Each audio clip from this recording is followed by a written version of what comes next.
नमस्कार. आज आपण एका खूपच इंटरेस्टिंग विषयावर बोलणार आहोत. तो म्हणजे बायबलमधील भविष्यवाणी आणि त्या भविष्यवाणीच्या मोठ्या टाईमलाईनमध्ये आपलं स्थान नेमकं कुठे आहे. हो, आपण एका अशा काळाबद्दल जाणून घेणार आहोत ज्यात काही स्रोतांनुसार आपण सध्या जगत आहोत. चला तर मग हा जो काहीसा गुंतागुंतीचा विषय आहे तो एकदम सोप्या भाषेत समजून घेऊया. तर मग थेट मुद्द्यावर येऊया. सगळ्यात मोठा प्रश्न की बायबलच्या भविष्यवाणीनुसार आपण आज नेमके कुठे आहोत. वेळेच्या या अथांग सागरात आपलं सध्याचं स्थान काय आहे. हाच प्रश्न आजच्या आपल्या चर्चेचा केंद्रबिंदू आहे.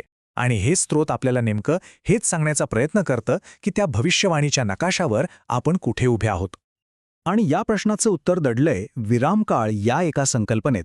स्रोतानुसार हा भविष्यवाणीमधला जणू एक थांबा आहे, एक मोठा पॉज. हा काळ एका अत्यंत महत्त्वाच्या घटनेनंतर सुरू झाला आणि अंतिम टप्प्याआधी येतो. आणि गंमत म्हणजे हा तोच काळ आहे ज्यात आपण सगळे सध्या जगतो आहोत. आणि याची सुरुवात जवळजवळ 2000 वर्षांपूर्वी झाली. विचार करा, जसं काही भविष्यवाणीच्या घड्याळाचं मोठं पॉज बटन दाबलं गेलंय. बरं, आता हा विरामकाळ नेमका कुठे बसतो हे समजून घेण्यासाठी आपल्याला एका मोठ्या चित्राकडे, एका भव्य कालरेषेकडे पाहावं लागेल. हे स्रोत इतिहासाकडे एका वेगळ्याच दृष्टिकोनातून बघतं. त्यांच्या मते एक दिवस म्हणजे 1000 वर्ष. हो, जणू काही हे देवाचं एक वैश्विक कॅलेंडरच आहे. आणि हे समजून घेतलं की मग बाकीच्या गोष्टींचा अर्थ लागायला लागतो. आता बघा, ही 7000 वर्षांची योजना कशी मांडली आहे.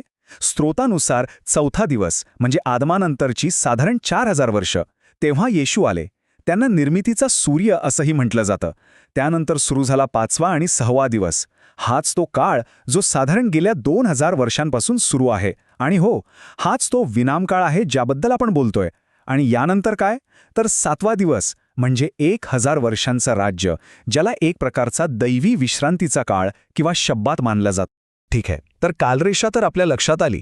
पण मग पुढचा प्रश्न येतो की आपण ज्या युगात आहोत तो विरामकाळ संपत आलाय हे ओळखायचं कसं. तर स्रोतांनुसार याची काही खास चिन्ह किंवा संकेत आहेत ज्या या काळाच्या समाप्तीकडे इशारा करतात. आणि त्या चिन्हांपैकी एक महत्त्वाचं चिन्ह आहे हा आकडा 1,44,000. ही संख्या खूपच महत्त्वाची आहे. स्रोत या लोकांना पहिले फळ असं म्हणतो. आणि असं मानलं जातं की जेव्हा हे पहिले फळ पूर्ण होईल, म्हणजे हा आकडा पूर्ण होईल, तेव्हा एक मोठा टर्निंग पॉइंट येईल. भविष्यवाणीचा पुढचा अध्याय सुरू होईल. मग प्रश्न येतो की हे पहिले फळ म्हणजे नक्की कोण. तर बघा, स्रोतानुसार हा एका विशिष्ट गटासाठी वापरलेला शब्द आहे. यात कोण कोण येतं, तर जे देवाची प्रतिमा आहेत, जे शहीद साक्षीदार आहेत, देवाचे पुत्र, वधू आणि एकूणच चर्च.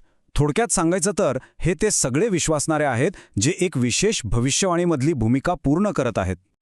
आता आणखी एक इंटरेस्टिंग गोष्ट बघा, चर्चची स्थिती.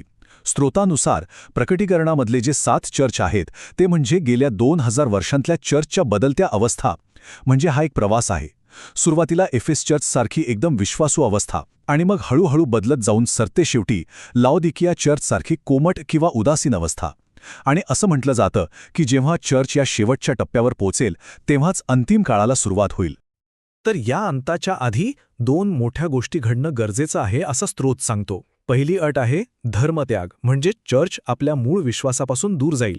आणि दुसरी अट आहे नाशाच्या पुत्राचं किंवा अधर्माच्या पुरुषाचं प्रकट होणं. जेव्हा या दोन्ही गोष्टी घडतील तेव्हाच भविष्यवाणीचा पुढचा अध्याय उघडला जाईल. चला, आता आपण त्या अंतिम टप्प्याकडे वळूया. म्हणजे त्या अंतिम आठवड्यात नेमक्या काय घटना घडतील. स्रोतानुसार हा भविष्यवाणीचा शेवटचा आणि सगळ्यात नाट्यमय काळ आहे. इथून पुढे गोष्टी खूपच वेगानं घडायला लागतील. आणि या अखेरच्या सुरुवातीचा ट्रिगर काय आहे, तर तो आहे प्रकटीकरणातले 7 शिक्के तोडणं. स्रोतानुसार ज्या क्षणी हे शिक्के तोडायला सुरुवात होईल त्या क्षणापासून परतीचा प्रवास नाही. या घटना अटळ आहेत आणि त्या थेट आपल्याला त्या अंतिम 7 वर्षांच्या काळात घेऊन जातात. आणि हा काळ किती विनाशकारी असेल याची एक झलक इथे दिसते.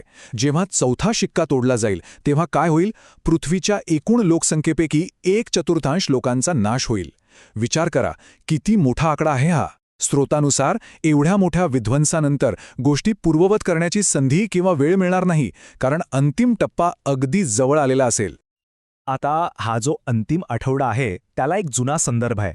हा तोच काळ आहे ज्याबद्दल दानिएलाच्या पुस्तकातल्या 70 आठवड्यांच्या भविष्यवाणीत सांगितलंय.